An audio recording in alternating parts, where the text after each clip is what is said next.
Tension में है। कोई भी प्रभु को साक्षी करके बोले कि भजन के बिना किसी का हृदय शांत हो गया है, तो मुझे एक भी व्यक्ति विश्व में नहीं, महापुरुषों ने देखा है अपनी दिव्य दृष्टि से। स्वयं भगवान कह रहे हैं भोगों को भोगने वाला अशांत होता है, वह अशांतस्य कुतः सुखम। जो अशांत है, जो आशाओं की भोगों की फांसी में बंधा हुआ, वो का सुखी हो सकता है। दुष्संग से किसी का भी नाश हो सकता है, कोई भी हो, कोई भी हो। ये कभी न सोचे कि दुष्संग से हमारा पतन क्या हो सकता है, किसी का भी, कभी भी। सोचो, जो भगवान के दर्शन कर रही हैं और भगवान जिनके झुककर चरण छूते हैं, और जो भगवान को ऐसे हृदय से लगा लेती है और माथा चूमती है, माता कैकेयी, उनको यद्यपि वो तो लीला परिकर है, दुष्संग का वहां आरोप नहीं कर सकते, क्योंकि प्रभु की लीला का संपादन करने के लिए वो पूरा परिकर है। चाहे वो मंथरा जी हो, चाहे कैकेयी, ये सब बंधनी है। सोचो, एक बार प्रभु को जिन्होंने देख लिया, उसको हम दुष्संग कैसे कह सकते हैं। और उन्हीं प्रभु को मंथरा जी भी तो देख रही है, पर वो लीला पात्र हैं। पर वहां दर्शन कराया जाता है कि दुष्संग कितना प्रबल है।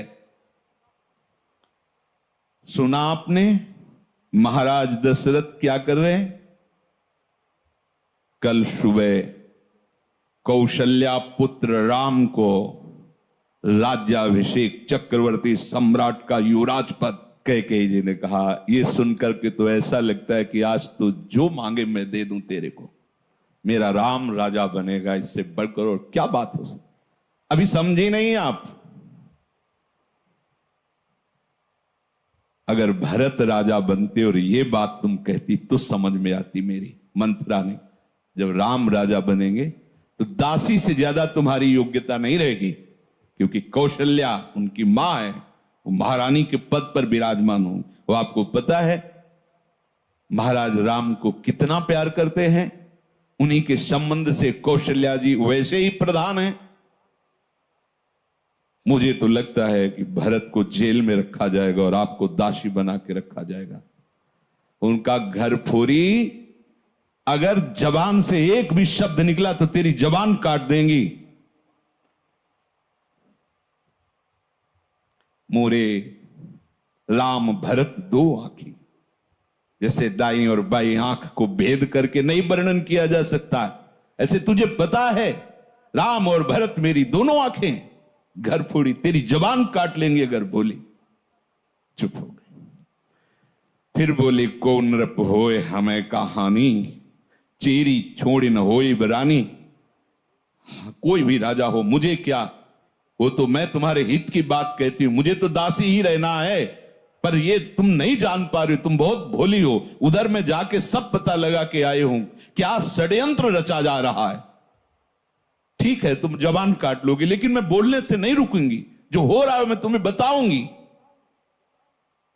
देखा, इतना प्यार। तो क्या बस बात मेरी मान लो, अगर टल गई ये बात तो फिर जीवन भर पछताओगे। सुबह राज्याभिषेक का समय है, कोप भवन में जाओ। महाराज ने वरदान देने की बात आपको कही थी, आप वरदान मांग लेना। मान लो मेरी बात। चढ़ने लगी बात और उठकर चली गई कोप भवन में। जब महाराज को पता चला, महाराज आए, तुम्हें कोप भवन में आने की क्या आवश्यकता थी? तुम तो केवल सूचना दे देती, क्या मांग है तुम्हारी? ऐसे बलवान थे महाराज दशरथ कि देवराज इंद्र सहायता के लिए बुलाते थे जब असुरों से संग्राम होता, और भगवान के पिता बनने का सौभाग्य मिला। सब बल ऐश्वर्य संपन्न महात्मा थे महाराज दशरथ जी। और उनका केवल आप मीठी मीठी बातें करते रहते, अपने वचनों पर तो दृढ़ नहीं रहते। कैसी बात करो, रघुवंशी और अपने वचन पर दृढ़ ना होना। रघुवंशियों की आन बान शान है कि प्राण त्याग देते पर वचन नहीं त्यागते।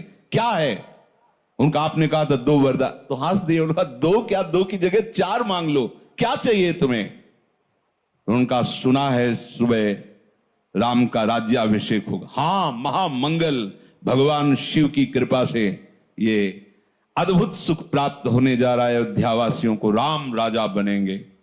उनका हां, तो यही तो बात मैं कह रही हूं, राम का 14 वर्ष का वनवास और भरत का राज सिंहासन पर आरोप।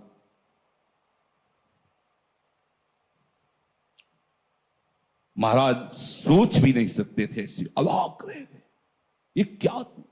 बस यही तो हम कह रहे हैं ना, मीठी मीठी केवल बातें करते हो।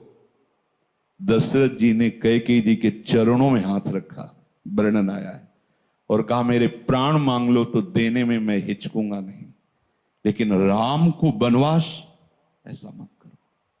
सुबह होते ही मैं भरत को बुला करके राजगद्दी दूंगा, आप कहोगी तो मैं राम और कौशल्या के साथ एकदम एकांत हो जाऊंगा, पर मेरे राम को वनवास। बस हम यही तो कह रहे थे कि मीठी मीठी केवल बातें। आप एक तरह से मूर्छित हो गए महाराज। क्या हुआ देखो, कितना आनंद मंगल होने वाला था, कैसा कुशंग ने स्वयं कैकेयी जी को भी वैधव्य सहना पड़ा। और जो नेत्रों का परम लाभ है, 14 वर्ष तक उस लाभ से वंचित रहे। दुष्संग हरि गुरु से ऐसे क्षण में अलग कर सकता है। बहुत जैसे सत्संग में सामर्थ्य है कि लौ मात्र का सत्संग स्वर्ग और भोग मोक्ष आदि का त्यागी बना सकता है, तो ऐसे कुसंग भी कम नहीं है। अगर वो सही कुसंग मिल जाए तो परम पद से भी भ्रष्ट करने का वो मार्ग रच सकता है। इसलिए कह रहे कि दुस्संगः सर्वथैव त्याज्यः। किसे हम समझे कि दुस्संग होने जा रहा है, तो शास्त्र कहता है यद्य सद्भिः पथि पुनः शिष्णोदर कृतोद्यमैः आस्थितो रमते जंतुस् तमो विशति पूर्ववत् सत्यम शौचम दया मौनम बुद्धि स्त्रीर्हीर्यशः क्षमा समो दमो भगश्चेति यत्संगाद्याति संक्षयम ते स्वशान्तेषु मूढ़ेषु खंडितात्म स्वसाधुषु संगम न कुर्यात् छोच्चेषु योषित क्रीड़ा मृगेषु च। जो केवल रसेंद्री के स्वाद में और जनेंद्री के भोग में है, उसका कभी भी संग नहीं करना चाहिए। शिष्णोदर कृत्योद्यमई, जिसका सारा का सारा उद्यम केवल 2 इंद्रियों के पोषण में है, अच्छा अच्छा खाने को मिले और भोगने को मिले, सबसे बड़ा कुसंग। ये भगवद वाणी। यद सदभी पथि पुनः, सतमार्ग में चल दिया है पर पुनः वो भ्रष्ट हो जाएगा। यद्य सदभी पथि पुनः शिष्णोदर कृतोद्यमई, जो केवल अच्छा अच्छा खाने को मिले और भोग भोगने को मिले जनेंद्री से, इतना ही उद्यम है। प्राय देख लो, इतना ही उद्यम है।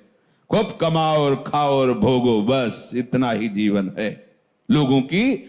बच्चापन से लेकर और मृत्यु तक केवल इतनी ही चेष्टा है, खूब भोग संग्रह करो और उनको भोगो और मर के दुर्गति प्राप्त करो।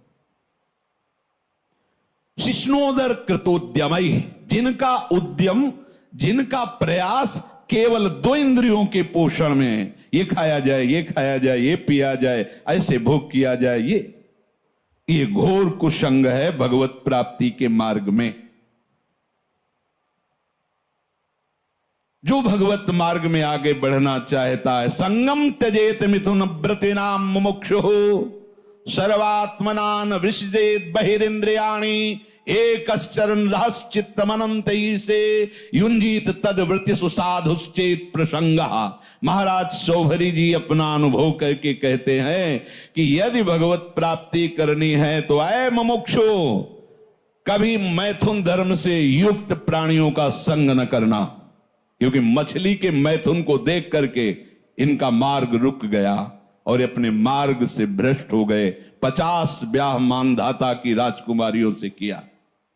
तब लिख संगम त्यजेत मिथुन व्रतिनाम मुमुक्षु, जिसका ये व्रत बन गया है कि मैं जीवन मुक्त होकर भगवान के चरणों की आराधना करूंगा, उसको कभी मैथुन धर्म से युक्त प्राणियों का संग नहीं करना चाहिए।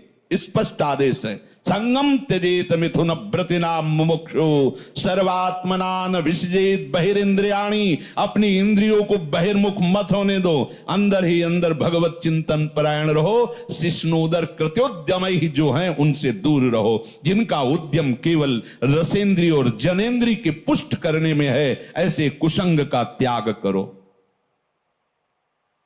जो नीच पुरुषों का संग कर लेता है, बड़ा रंग चढ़ता है, अजामिल सात्विक भाव वाला है, उत्तम कुल से है और अपने धर्म का आचरण करने वाला है, और आज भी वो यज्ञ के लिए ही समिधा लेने जा रहा है, लेकिन वहां वन में एक वैश्या के साथ एक धनी शूद्र बड़ी ही मलिनता पूर्वक आचरण करता दिखाई दिया। बस उस हाव भाव और उस चेष्टा को देख करके ये धर्म का त्याग करके और उसी वैश्या में ऐसे आसक्त हुए, केवल भगवान नारायण नाम के प्रभाव से बच गए, नहीं तो ऐसी दुर्गति होती। यम के दूत तो आए ही थे लेने, पुत्र के बहाने से नारायण निकल गया, बात बन गई। एक दृश्य ने अजामिल को धर्म से युक्त निष्ठा वाले को परास्त करके घोर निंदनीय विषयों में फंसा दिया। एक दृश्य ने मछली की मैथुन क्रीड़ा ने महाराज सौभरी को फंसा दिया। ऐसा न समझे कि आप के ऊपर कुसंग का प्रभाव नहीं पड़ेगा। हम देखते हैं एक चेष्टा ने वेश मंत्र मर्यादा सबका त्याग करवा दिया। कुसंग बहुत जोरदार है, अगर सत्संग जोरदार है तो कुसंग भी जोरदार है। अगर देवताओं में दैवी शक्ति है तो आसुरों में राक्षसी शक्ति है। खदेड़ देते, कभी कभी स्वर्ग से खदेड़ देते देवताओं को, भगवान आकर रक्षा करते हैं। ऐसे ही खदेड़ देता है दुस्संग कभी कभी सत्संगियों को, दौड़ा देता, भगा देता है। बहुत बड़ा बल है। ये दुष्ट जन ऐसी प्रेरणा देते हैं। इनके संग से ध्यान दीजिए, सत्यम शौचम दया मौनम बुद्धि श्री धीर यशा क्षमा समो दमो भगश्चेति यत् संगाद्याति संक्षयम। जहां इन दुष्ट पुरुषों का संग मिला, सत्य गया, सत्य मार्ग छूट जाएगा। ऐसा है बहुत। जैसे सत्संग की महिमा है, ऐसे दुस्संग